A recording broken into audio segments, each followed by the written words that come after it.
Now that we're working in charcoal, it's very important that we have the correct kind of setup.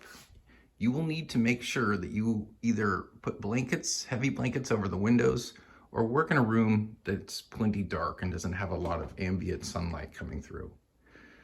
The idea is that you want to work in sort of the darkest room that you can get away with just a little bit of lighting on your work surface and one strong directional light like this lamp pointed down at your subject matter.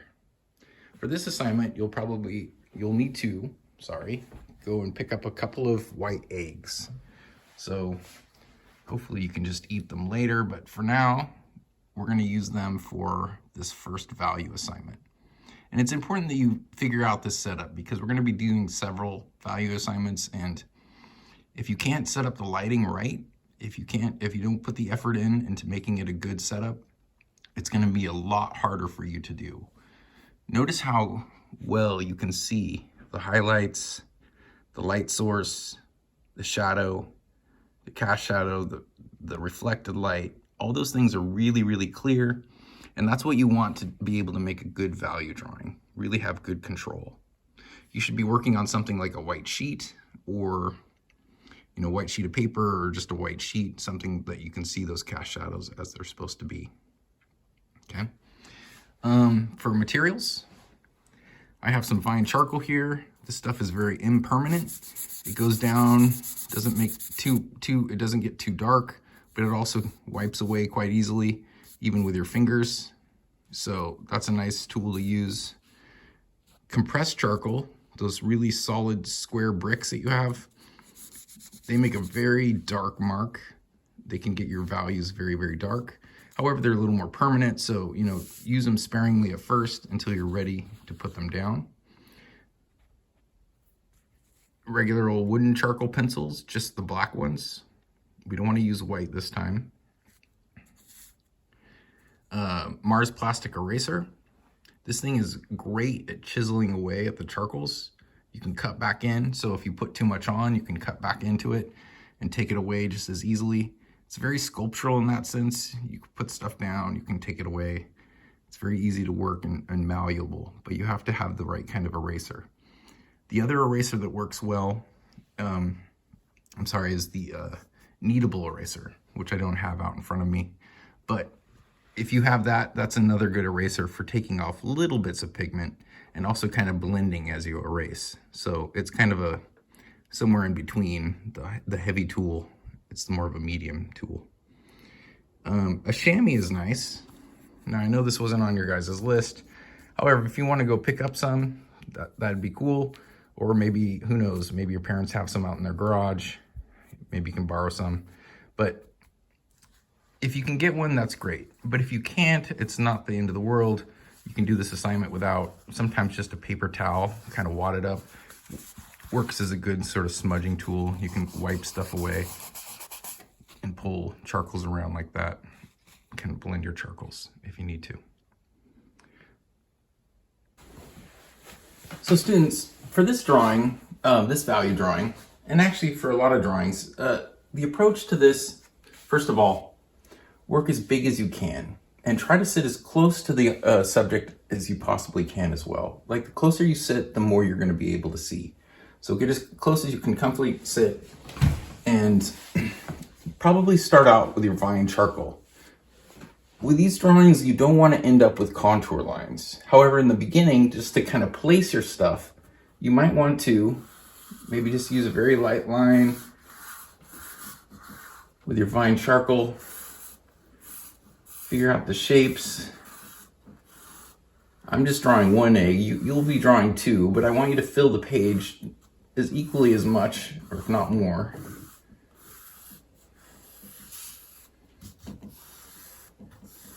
Just with a sort of light gesture. And don't worry if the shape's not exactly perfect, because you'll be able to refine it as you go. A real good trick for drawing is to, remember, you don't have to have everything perfect the very first pass through. As you work on it, the drawing will get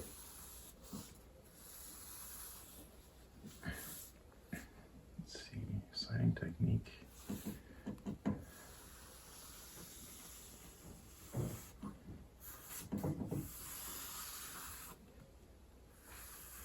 The drawing will get cleaned up, and you can add your perfectionism to it after the initial stages. Keep it loose and gestural and light in the beginning. All right, so that's enough information for now. Just to kind of shape it on my page and know where it's supposed to be. Now I'm gonna wipe a little bit of this away because I don't want this stuff to really end up in my drawing too much. I can still see it. You probably can't, but trust me, there's a little ghost line of what's left behind, and that's enough for me to start my drawing. So the very first thing that I'm gonna do is squint my eyes. This is really crucial. If you squint your eyes, you can start to detect where the darkest parts of the drawing are. The darkest and the lightest parts. The lightest parts you want to leave alone because they're going to be the white of the page. And the darkest parts you can start putting in with your compressed charcoal. I'm sorry, your vine charcoal.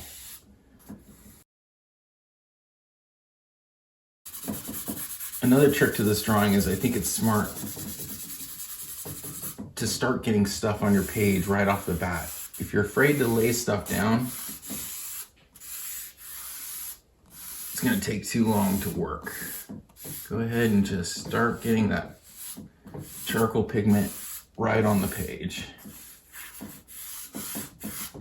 Almost like a painting. Okay. Now, if you make a mistake, it's very easy to take your eraser and reintroduce an edge. Get used to this idea. Our next assignment's going to rely on it a lot. So if you start to mess up the shape, go ahead and just cut those edges back like they're supposed to be and work it like that. Okay, so I've got the preliminary part of my egg sort of on the page. I got an idea of where the darks are going to be versus the lights. It helps to push your marks perpendicular to the shape. It's one of those tricks that you use to help create the illusion.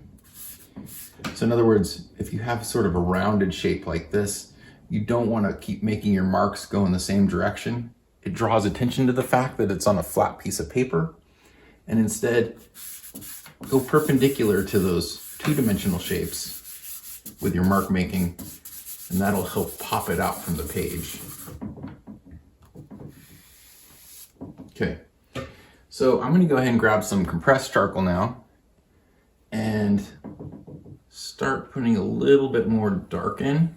So now that I know where my shape's supposed to be, I'm gonna start putting that in, like so.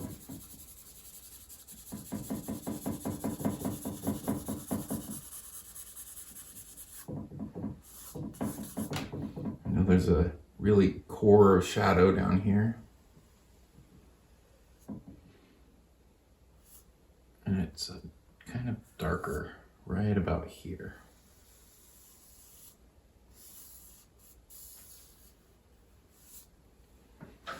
Okay, now on the egg itself, there's also shadow. So right about here, there starts to be a shape that kind of cuts down like this.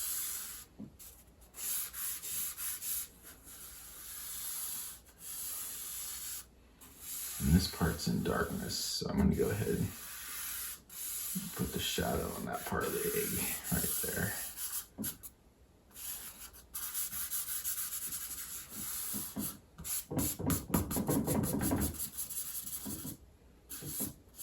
It's very much like painting, this process.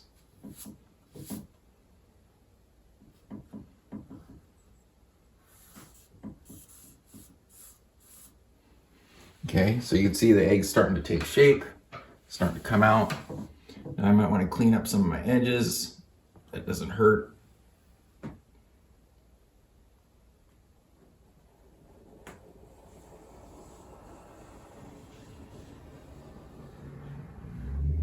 But again, don't worry too much if the shape isn't exactly right, because you'll be able to work into this a little bit as we go.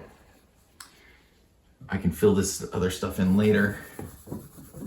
But it is nice to have some dark in here as contrast, because remember, what you're trying to do is visualize a full value range. If you can start to understand the point of the value range, once this gets darker, this whole egg appears to be lighter, and that gives me the confidence to start adding more charcoal into this area. Just keep pushing and pulling those values until they start to take shape.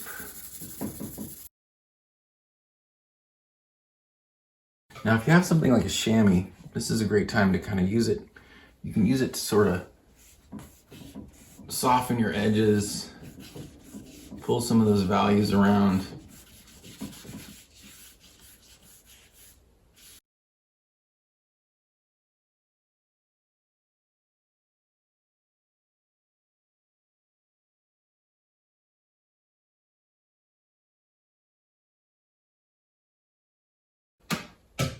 I notice there's a little bit more of a glow right here, so I can take my eraser, put that back in.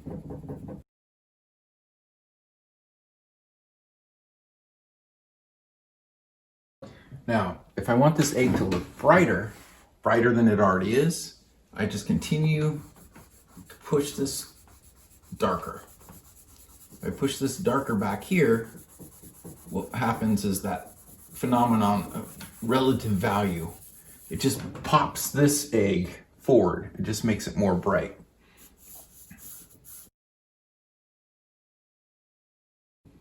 Now, I'm noticing there's a super bright glow right in this area. Just like there's a glow right on the highlight up here. And so to make that happen, I'm just gonna subtly darken everything around that area. Whoops, I shouldn't have put it right there. Subtly darken everything around that area.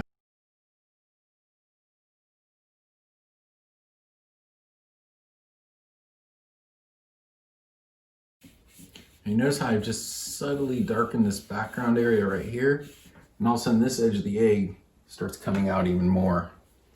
And that's all done without any contours. We're just creating the edges.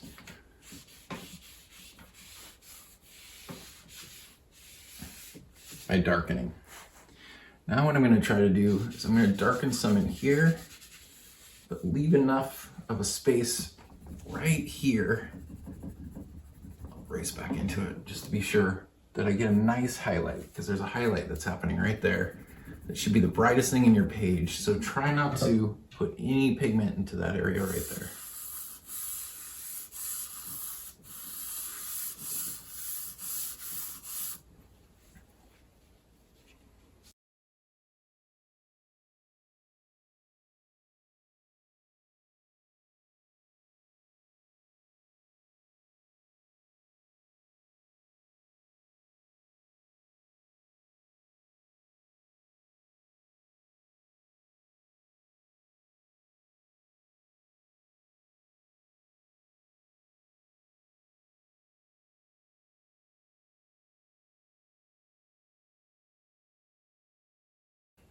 It's a bit messy, it's a bit like painting, but you get the idea. It can be very sort of liberating and messy at first, and then as you go, just keep tightening and cleaning and working it up.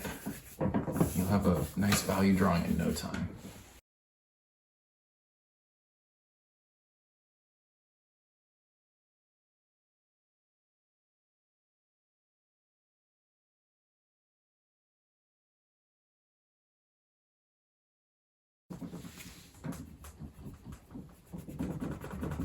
Ooh, here's a good thing. Let me just tell you this one last thing. Your eraser will get pretty dirty, as will your fingers. The best way to get the charcoal off your eraser is just take your thumb and kind of work it off like that, and then you can get the white back.